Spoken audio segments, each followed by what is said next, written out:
Assalamualaikum warahmatullahi wabarakatuh. Perkenalkan, nama saya Ainal Haq Anantrinova dari kelas 10-3 asal sekolah SMAN 2 Taman Selatan.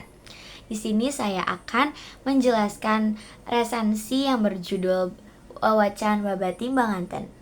Wawacan Babat Timbanganten ditulis secara anonim yang diterbitkan oleh Balai Pustaka Nasional pada tahun 2022. Wawacan Babat Timbanganten berawal dari kerajaan Timbanganten yang dipimpin oleh Ratu Pasehan. Ratu Pasehan tidak memiliki putra, jadi Ratu Pasehan meminta kepada Prabu Siliwangi dari kerajaan Pajajaran untuk memberikan seorang putra sebagai penerus tahta. Permintaan itu dikabulkan dan Prabu Siliwangi menyerahkan seorang putranya yang bernama Pangeran Brahma, atau disebut juga sebagai Sunan Burung Bau.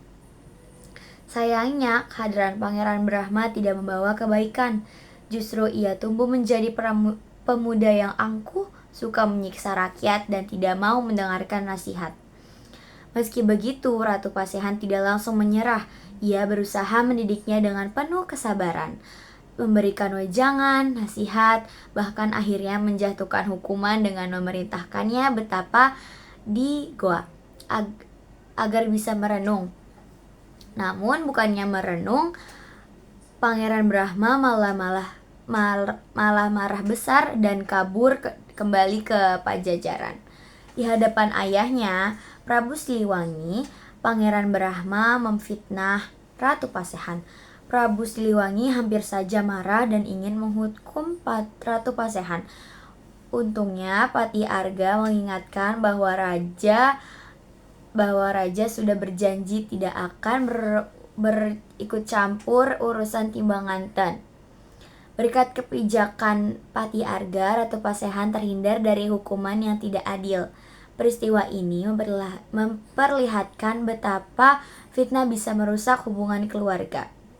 Tidak lama kemudian, Prabu Siliwangi memberikan putra lain sebagai pengganti, yaitu Raden Sunan Panggung.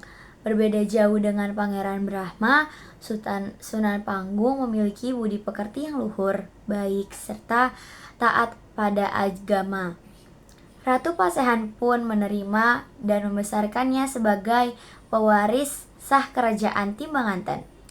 Kehadiran Sunan Panggung menjadi harapan baru bagi kerajaan itu.